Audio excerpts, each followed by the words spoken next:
definem. Assim, esse slide seria um slide para falar sobre as características profissionais, né, experiências e etc., mas eu não sou muito fã disso, não. Então, apesar de ser um cara novo, eu já tenho 3 filhos, então ser pai é uma coisa que faz parte da minha vida, do meu cotidiano. Meu outro hobby é andar de patins, então sou patinador de street, né, aqueles da Mortal e tal, aquelas paradas mais radicais assim, e sou programador. E aí aqui sou programador mesmo, programador, sento lá e programo.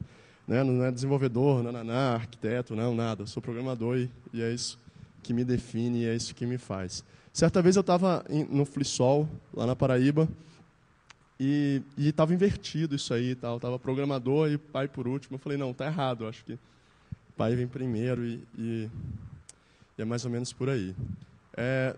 Eu sou um mineiro, nascido em Minas, que morei a vida inteira em Brasília e atualmente estou morando na Paraíba, em João Pessoa. E vamos tentar falar um pouquinho aqui hoje sobre técnicas de como escrever menos código. Tá? E aqui, escrever menos código, o menos está em negrito ali, apesar da minha esposa falar que está em branquito, mas a questão aí é só para dar uma ênfase. Quando a gente fala escrever menos código, a gente sempre está falando de menos tudo. Então, se você parar para pensar, você sempre vai ter menos problemas, você vai ter menos espaço ocupado, e a gente vai falar sobre isso no decorrer da palestra. Então, quanto mais código você tem aí, mais lugares existem para os bugs se esconderem. Então, quanto mais código a gente estiver gerando, maior a probabilidade da gente estar encontrando problemas. Então, isso também é muito importante que a gente tente observar o que a gente está fazendo, observar as coisas que a gente está escrevendo, porque os problemas só acontecem se a gente escrever código. Então, quanto mais código a gente escrever, mais bugs vão surgir com o tempo. O grande desafio, então, é o quê? A gente parar e falar, beleza, eu tenho que conseguir ter a consciência de que eu tenho que escrever a menor quantidade de código possível. A menor quantidade de código possível sempre. Então, não, a gente não está falando disso aqui. A gente não está falando de ficar abreviando as coisas. Né? Não é esse tipo de escrever menos código que a gente está falando. E também a gente não está falando da arte do Ctrl+C e do Ctrl+V. Porque não, eu copiei e colei e eu não escrevi, né? Eu estou copiando. Né? Não é isso. Tá? Então, também a gente não está falando sobre isso aqui. Quanto mais código a gente escrever, mais extenso vai ser os seus testes, então mais testes você vai ter que escrever, mais longos serão seus processos de CI, então mais demorados, vai demorar para o seu processo de CI acontecer, né? Mais longos vão ser os períodos de review de código, e mais demorados vão ser os seus deploys, mais difícil vai ser para os novos funcionários entender o código também quando eles chegarem. Então você já tem uma base de código gigante lá, o cara chega na tua empresa, ele vai ter uma dificuldade imensa para poder entender aquela quantidade de código. Então, para quem está preocupado com dinheiro, quem é empresário ou quem está muito preocupado com isso, isso reflete diretamente, né, no bolso. Por quê? Porque eu vou estar falando sobre quantidade de recursos alocados, quantidade de tempo que eu demoro para que meu funcionário ele esteja dentro do âmbito de mexer nas funcionalidades do meu sistema. Todo mundo aqui sabe que sempre tem um período de adaptação para que você consiga produzir de fato em um sistema quando você chega numa empresa nova, e o código requer carinho, e quando a gente fala carinho, a gente está falando de manutenção. Né? Então, a gente sempre vai estar mexendo no código. E isso é outra coisa importante. A gente tem que pensar que a gente sempre passa mais tempo dando manutenção em código do que realmente produzindo conteúdos novos. Então, a importância de você produzir um legado que seja um legado confiável, legível e compreensível é muito importante. Né? A maioria das bibliotecas que existem hoje, ela está focada para poder reduzir, né, a quantidade de código e reduzir os problemas que você tem. Então, isso vai acabar acarretando na redução do erro. Fazia assim que eu estava prendendo ali o cabo. Mas está focado na redução do erro. Então, para que você consiga se preocupar mais com o seu negócio e a quantidade de código que você escreve. Então, isso aqui é uma frase famosa que está aí, sempre codifique como se o cara que vai dar manutenção no seu código será um psicopata violento que sabe onde você mora. Então, para quem não entendeu isso aqui, ele vai te matar, velho. Ele vai te matar, ele vai atrás de você. Né? Então, toma cuidado. Na hora que você estiver escrevendo, o cara vai vir outra pessoa depois de você. Tá? E essa pessoa pode ser um psicopata. Ele pode ser um louco. Né? Ele pode ir atrás de você. Então, toma cuidado. É interessante que essa frase, eu já tinha escutado ela várias outras vezes também, e aí eu fui atrás, falei, pô, beleza, mas quem falou isso primeiro, né? E aí você vai atrás disso, e tem esse cara falou isso em 94, né? Numa lista de discussão lá, tal. Dentro das referências que eu fui procurando, ele foi o primeiro cara que falou isso aí. E é uma frase super válida, né? Assim, para quem tem medo de morrer, né? Então, um programador profissional é um programador paranoico. Se você não for paranoico, não adianta. Você tem que programar ali paranoico mesmo, né? Então, muitas vezes, você está fazendo um review e fala, pô, mas essa chave aqui não devia estar aqui, né? Essa chave, ela tem que estar lá. Não, está com espaço a mais, está com espaço a menos, né? Você começa a ficar paranoico em relação a tudo que está sendo escrito ali.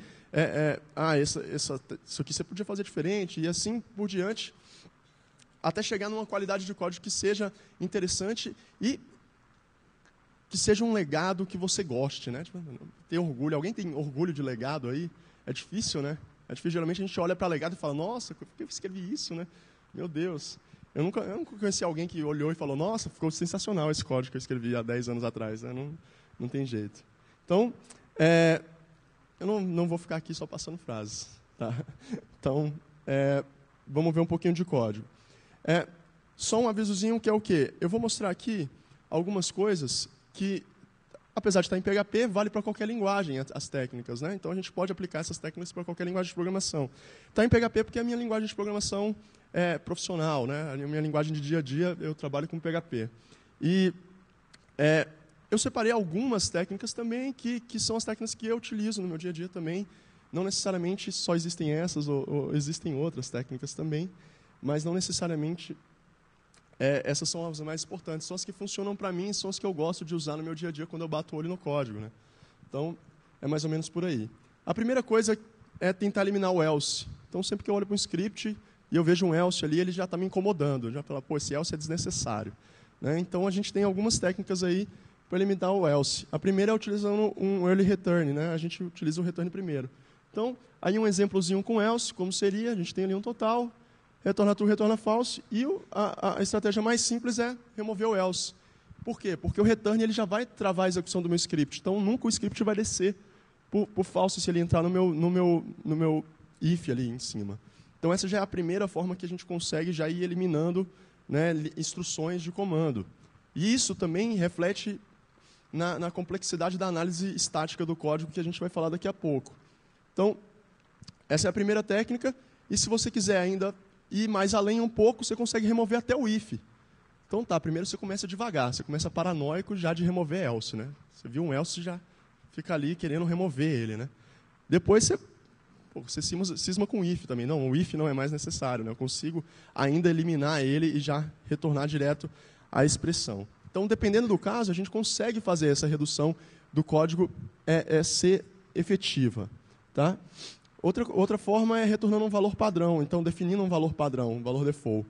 Então a gente tem aí uma variável mensagem que recebe erro ou sucesso e a gente retorna essa variável com o valor da mensagem. Então eu posso definir um valor padrão antes, então eu já defino meu comportamento padrão antes e caso aconteça um erro de fato, eu mudo o valor da variável e retorno ela. Então também é uma outra estratégia de você remover aí o else também e reduzir a quantidade de código que você está escrevendo. Tá? E aí, se você quiser ir um pouquinho mais além, a gente pode utilizar os recursos da linguagem. Então, no PHP eu posso utilizar ternário, eu já eliminei até o if de novo e eliminei a variável, a geração da variável. Ah, não, mas aí depende muito do seu caso. Né? O que a gente está vendo aqui é um exemplo bem simples do que a gente está fazendo. Mas, se você levar no pé da letra, você vai ver expressões ternárias dentro de ternária com if e um loop dentro. Né? Você começa a ver coisas bizarras. Então, também tem que ter bom senso nisso. Tipo, eu vou escrever pouco, mas você tem que ter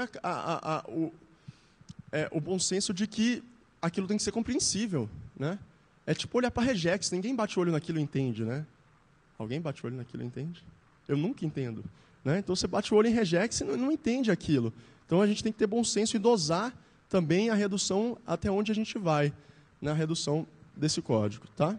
Então, e você também pode substituir um for each por uma função. E aí, a Bela Gil falando para você. Então, nesse exemplo, a gente está lá, nome de usuário. É a declaração de um array, e a execução desse script aí é para você pegar somente o nome do usuário. Pensa que usuários ali, onde está o count ali, usuários, é um array de usuários. Tá? Então, dentro desse array, eu tenho lá nome, e-mail, né? Só que dessas informações que eu busquei e montei esse array, eu quero extrair somente o nome dos meus usuários para poder fazer algum tipo de operação. Então, declaro uma variável com um array ali, vou armazenando somente os nomes nesse novo array, dentro do meu loop, né? Armazeno só o nome e retorno essa expressão. Então, como é que eu posso tirar desse for, né, esse loop, remover loops, e aí está em outra paranoia, remover o else, remover o if, remover loops. É uma outra paranoia também que você consegue diminuir a quantidade de código e, mesmo assim, continuar o código de uma forma que ele seja compreensível. E aí aqui é a utilização do array map com uma função anônima de callback. Então, eu vou conseguir iterar dentro do array de usuários, retornando somente o nome. Então, já percebe que já reduziu bastante o código. Né? Ele tem uma quantidade de instruções menores, ele tem uma quantidade menor de variáveis. Então, você reduz a complexidade, você melhora o entendimento do código. Então, você consegue, com uma técnica bem simples, de simplesmente eliminar aquele loop, fazer com que o código fique enxuto, fique menor e fique mais compreensível, que é melhor e menos suscetível à falha. Né? Se a gente pensar aí, a gente só tem a variável usuário agora. Né? Se a gente vê no exemplo anterior, a gente tinha a variável do incremento, a gente tinha uma chamada de count. Então, era uma complexidade muito maior aqui do script. E aí, tem uma coisa que você pode ir além. Que aí, além é o quê? E além é você conhecer de fato a sua ferramenta que você está trabalhando e saber até onde você pode explorar os recursos do que você está utilizando. Aqui no caso do PHP, tem uma função que chama array_column, que faz exatamente isso. Ela pega um array, você passa qual o índice que você quer que ele extraia e transforme todos os valores daquele índice em um novo array, e ele já te retorna isso. Né? Então, aqui é a importância de você dominar a sua ferramenta. Tá? Então, de conhecer a fundo a linguagem para saber os recursos também que ela oferece para você, para que você possa ainda reduzir ainda mais a quantidade de código. Né? Então, eu já peguei vários exemplos de código, várias coisas, de pessoas implementando situações onde o próprio software já fornecia o recurso. Então, eu já vivi experiências de o cara fazer um select no banco, para poder pegar qual era o último ID para incrementar, para fazer um insert, sendo que a coluna era auto-incremente. Né? Então, olha só onde é que chega. Por quê? Porque ele não tinha domínio da ferramenta. Ele não sabia que o banco já gerava um número para ele sozinho, mediante a inserção do conteúdo. Então, a mesma coisa em todos os lugares. A gente tem que saber conhecer a nossa ferramenta, dominar ela, para poder explorar e utilizar todos os recursos que são oferecidos. E aí, sobre essa função, tem uma curiosidade muito legal também, que aí muitas vezes a gente, como utilizador de uma linguagem, a gente não costuma colaborar para o core da linguagem. Né? Alguém aqui é colaborador de core de linguagem? Não, né?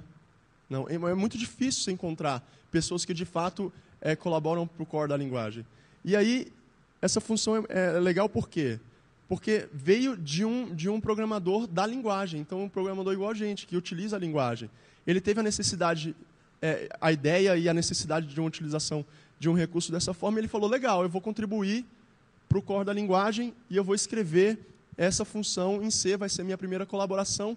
E ele aproveitou toda essa experiência que ele teve para fazer uma palestra sobre isso e fez um post muito legal sobre todo esse processo de criação do RFC, para que ela fosse aprovada, para que entrasse em votação, para que, de fato, entrasse no core da linguagem. Então, essa função ela entrou na versão 5.5 do PHP e foi de um programador PHP, não foi de um programador em C. O cara nem sabia programar em C.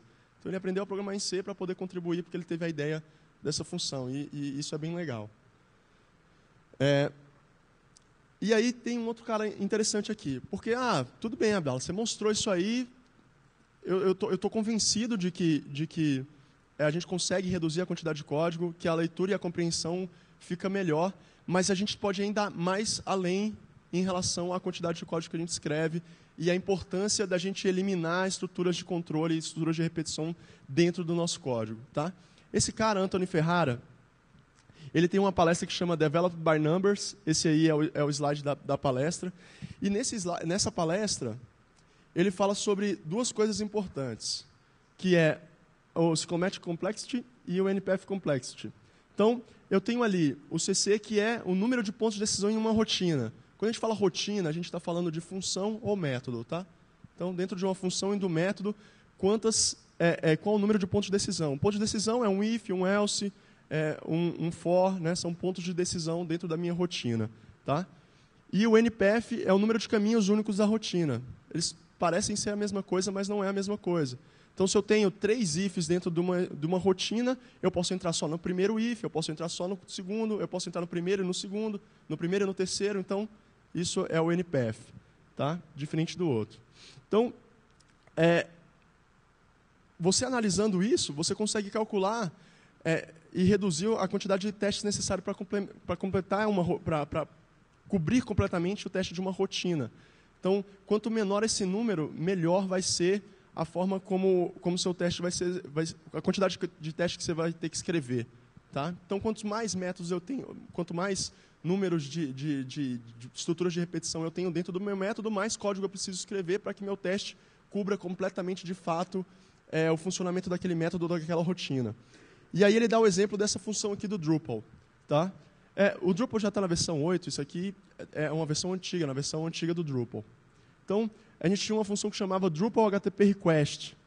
Essa função, só para testar o funcionamento dela, eram necessários ser escritos 2 teras de teste. Então, 2 teras de código para que você conseguisse testar uma função. Né?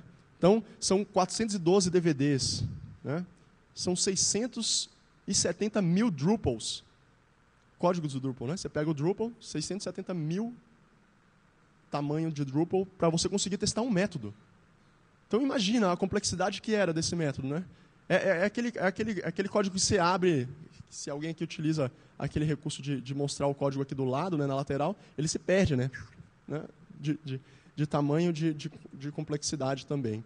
Então, você reduzir essa complexidade vai interferir diretamente mesmo na quantidade de testes também que você escreve. Esse exemplo do Drupal não é o pior. O pior é uma outra função que ele dá o exemplo também. Então, é super curioso isso também. A gente tem que pensar isso, mas sabendo que, se a gente não for paranoico, isso vai ser pior ainda. Isso pode piorar ainda. E aqui tem o micro PHP Manifesto, né, que foi criado aí pelo Fucatron em 2012. E quando ele lançou esse post desse micro PHP Manifesto, eu me identifiquei pra caramba. Assim. Por quê? Porque a gente estava num momento de transição da Zend Framework 1 para a Zend Framework 2, e a Zend Framework 2 veio com uma quantidade de código absurda para você iniciar uma aplicação. Então, você tinha lá milhares de arrays, você tinha que instanciar milhares de classes para poder iniciar a sua aplicação. E aí, esse post surgiu disso aí, que é o quê? Ele já acha que o PHP é complexo demais, e não necessariamente ele necessita ser um desenvolvedor de uma framework específica. Né? Ele é um desenvolvedor de PHP e já acha que isso está suficiente. Isso aqui são as etapas na verdade, é o micro. Isso aqui é o manifesto, de fato. Né? Então, são os tópicos do manifesto. Então, eu gosto de construir coisas pequenas com propósitos simples, que resolvem problemas, né? E que juntas resolvem grandes problemas. Então, sempre focando nisso também. Escrever mais código, ou escrever menos código, não mais. Gerenciar menos código, não mais. Dar manutenção em menos código, não mais. Né? Eu preciso justificar cada parte do código para adicioná-la no meu projeto. Isso aqui é legal também.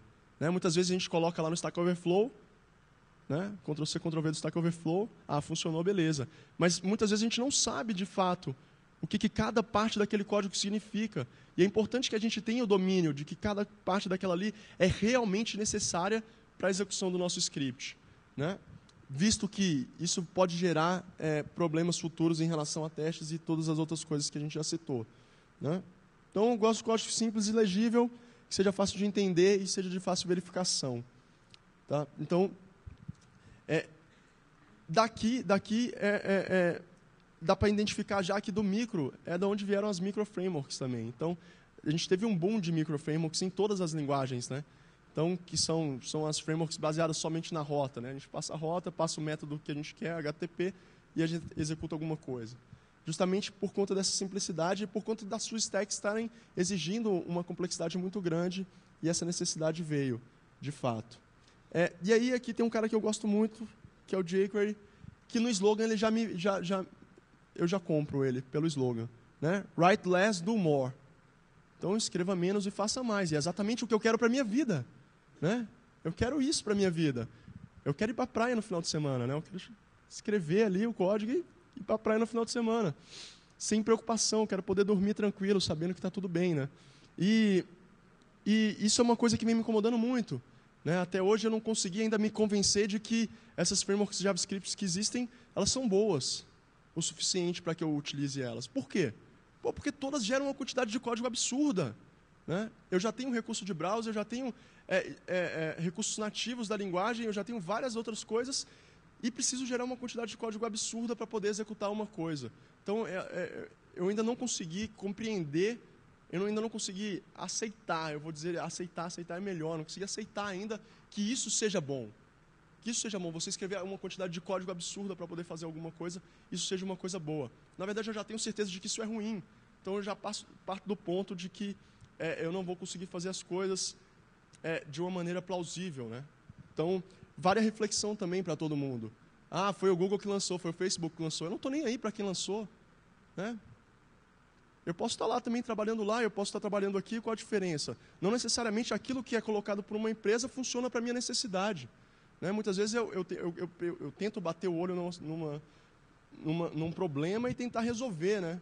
Eu não tento pegar uma coisa que alguém resolveu um problema que eu não tenho ainda, né? Então, dificilmente hoje eu preciso de alguma coisa que vai além do jQuery dentro das minhas atividades. Talvez na de vocês ou que tenha precisa sobre isso. Então, eu gosto muito do jQuery. Eu não abandonei, eu uso ele até hoje, né? Então, a gente falou sobre algumas coisas aqui, mas fica aí também veja também que são assuntos que estão diretamente relacionados a isso que eu estou conversando aqui. Então, dry, don't repeat yourself, é um conceito também, não repetir você mesmo. O solid, que é muito famoso, também. Object Calisthenics, também tem técnicas lá, essa do else, eliminação do else é uma delas, diminuição da quantidade de linhas dos métodos, das classes, também é interessante dar uma olhada. E programação funcional, que também foi um exemplo que a gente deu, né? A gente tirou o loop e colocou programação funcional. E com a programação funcional a gente consegue também eliminar muito código e fazer com que ele fique mais compreensível. Então, a gente estudar paradigmas diferentes, linguagens diferentes, né? Então, isso também é muito importante para aumentar assim, a gama de recursos que você pode estar aplicando dentro da solução que você está desenvolvendo. Tá? Aqui, uma imagenzinha sobre escrever um código bom. Essa imagem também é famosa na internet. Então, no fim das contas, a gente fica perguntando ali, né? Que hora que eu vou escrever um código bom? Né?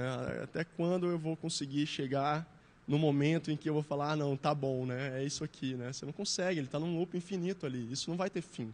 Né? A gente, na verdade, se a gente escolheu a área de tecnologia, esquece, né? Você vai estudar para o resto da sua vida. Porque o tempo inteiro surgem coisas novas e a gente vai ter que estar se aperfeiçoando e mudando isso o tempo inteiro. Tá? Aqui só um lembrete sobre comunidades. Esse mascotinho é da minha comunidade lá de João Pessoa, a comunidade que eu participo, comunidade do PHPPB.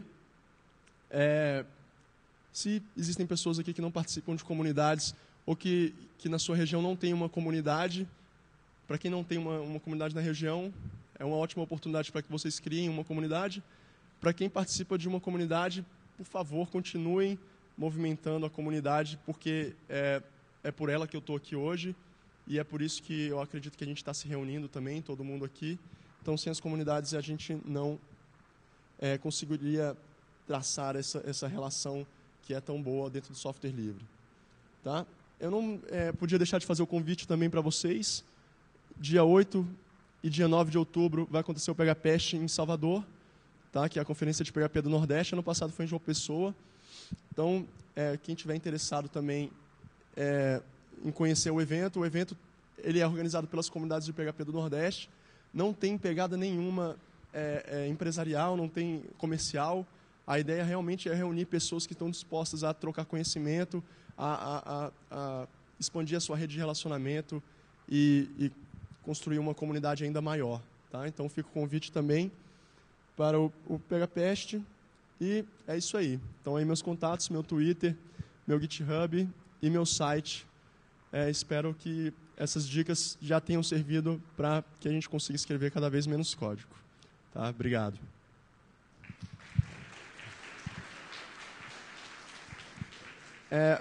Ela vai abrir espaço de perguntas, se tiver alguma lá no aplicativo, ou quem quiser fazer alguma pergunta aí. Tem microfone também. Tá?